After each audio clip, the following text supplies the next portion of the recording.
Have you ever wondered whether individuals of the far left genuinely hold the beliefs that they express in conversations, tweets, riots, and protests?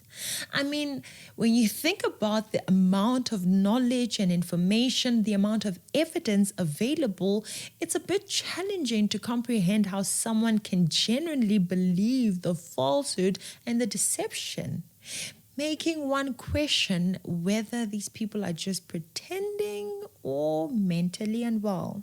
A former leftist gave clarity on this, and this is what she said. People ask me all the time why I think people on the left are angry. You know, coming from the left. I guess I'm a fairly good source to ask. There's a lot of factors at play. Cognitive dissonance, one. Which, if you don't know, that's the discomfort one feels from having contradicting thoughts or beliefs. Man, do I relate to this so hard. When I was working for the left, I would often go to these different conferences and go and knock doors and hand out pamphlets, get people to fill out surveys and all these things. And I would get questions from maybe conservative or more classically liberal people who would challenge my beliefs. And the cognitive dissonance that I would feel in trying to defend those beliefs was unbelievable. It was insane. I remember one time this student came up and asked me, because, you know, a lot of the left criticizes the government, and it's like, you know, the government is doing this wrong. They're oppressing us. They've subjugated us for so long. Our systems and institutions are oppressive and racist and patriarchal and all these things.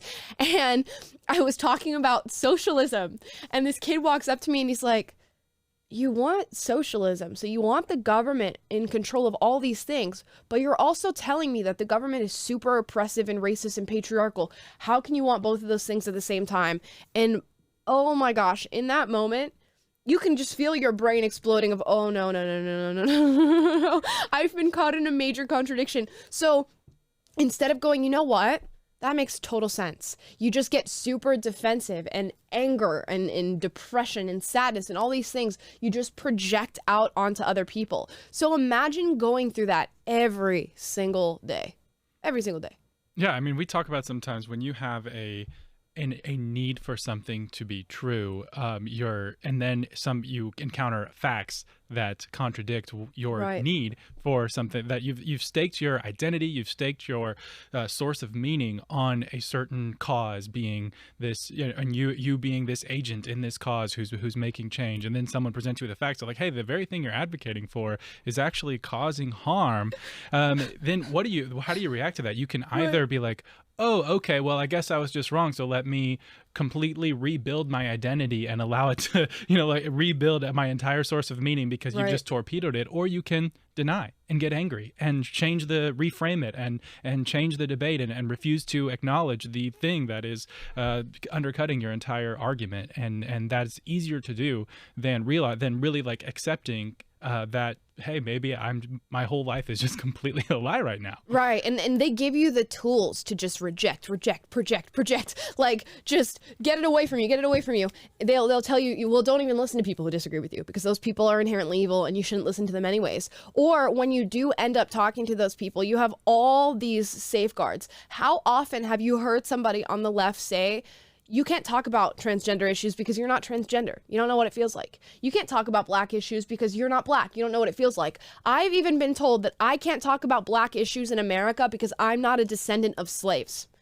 So everywhere you turn, the goalpost moves, right, and switches and changes, and you have an extra guard that you can use against people when they challenge you. And imagine how frustrating that is, not for the person you're talking to, but for you to have to constantly like try to battle and fend off things when really the problem is within your own ideology and within your own thinking. So cognitive dissonance 100% contributed to me being angry on the political left.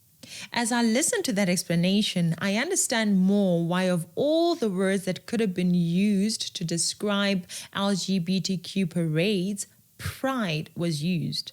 I mean, pride is a very heavy thing, you know. It takes pride to refuse truth when it is staring you right in the face. It takes pride to reject correction when someone is trying to correct you. It takes a lot of pride to say, you know what, I don't care what you're saying. I don't care whether I'm right or wrong. I'm just going to continue in this path.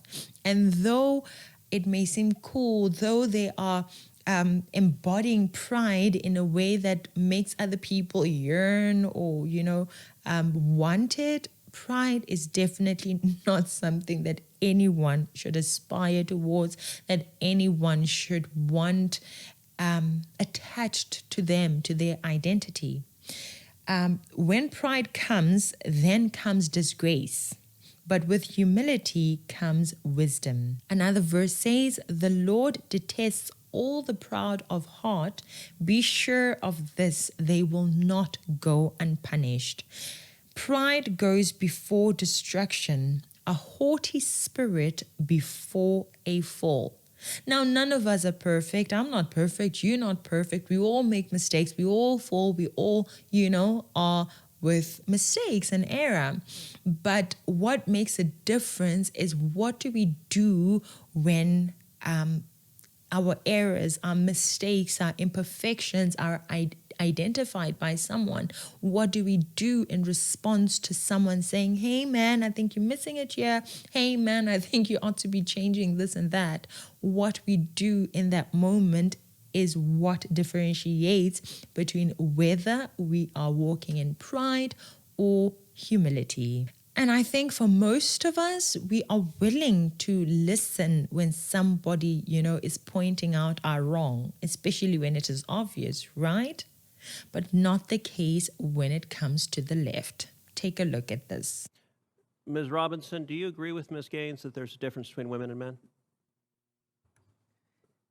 If the question is about trans women, I'm just asking, is there a difference between women and men? what I can say here is that the NCAA has rules in place. They've had rules in place for the last decade, and when this competition happened, I'm going to try again. The rules were clear. Do you believe there's a difference between women and men? It's a yes/no question. Do you believe there's a difference? Oh, I think that we're talking about this case with the NCAA. No, I'm asking a question. Do you believe there's a difference between women and men? Most people could answer this very simply. I'm curious if you're willing to do so. Oh, absolutely. I'm just putting it into the context of the conversation yes? that we're having. I think that there are definitions related to sex. Is but that I a also yes? think So I'm that trying to get a yes or no. I'm not trying to get a speech. Is there a difference between women and men?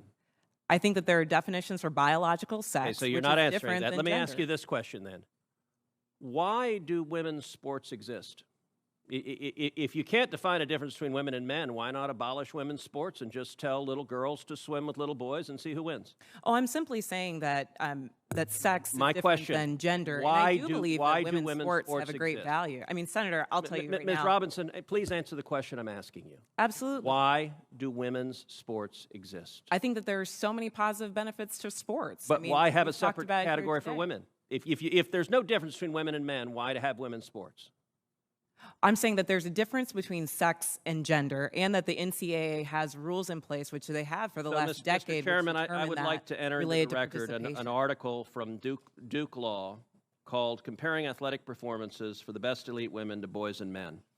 And it goes through examining in 2017 the top records for women in the world in various track and field events. So, for example, in the 100-meter, the top record for women in the world was 10.71 seconds. Now, that record for the number one woman in the world in 2017 was, in the year 2017, broken by 124 boys under 18.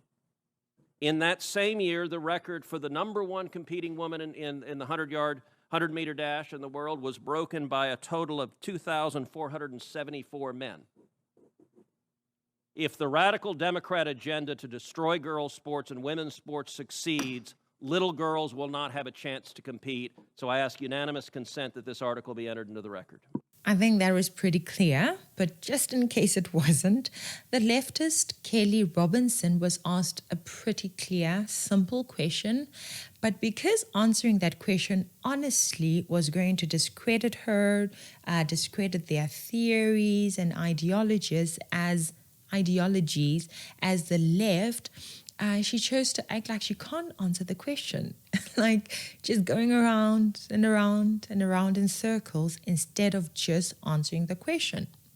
And I think it's one thing when your refusal to be honest, when your choice to be proud, when your choice to walk in pride instead of humbling yourself and accepting that you might be wrong, when that decision only affects you, only hurts you, then it's one thing.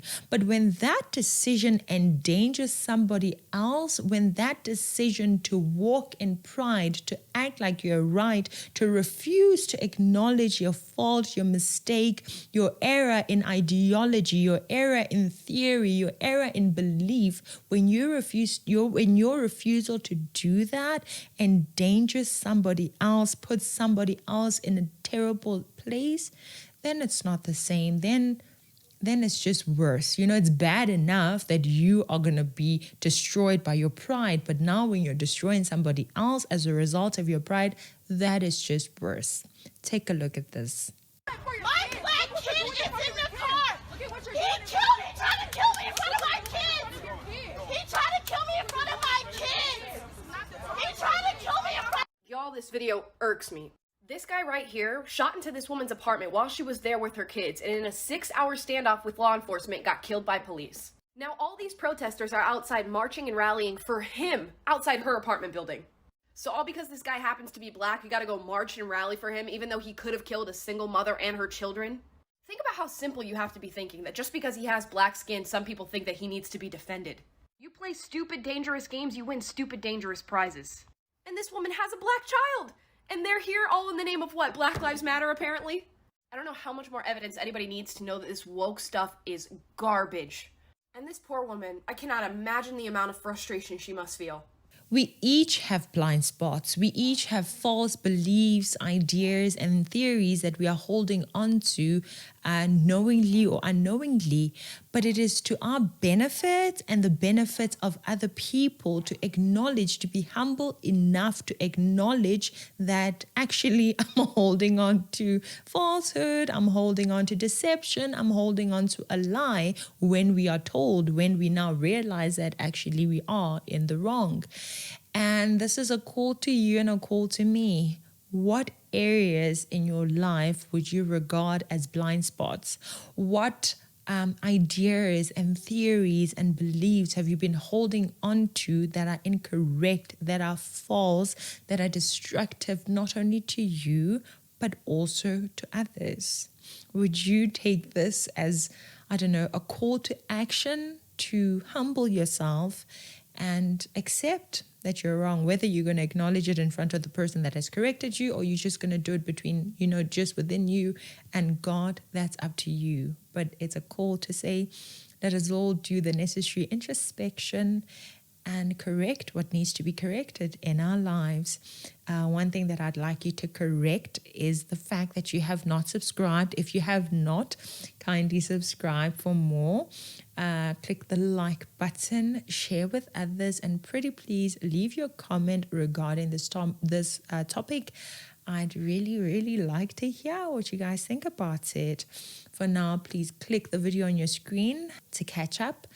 And until next time, bye for now.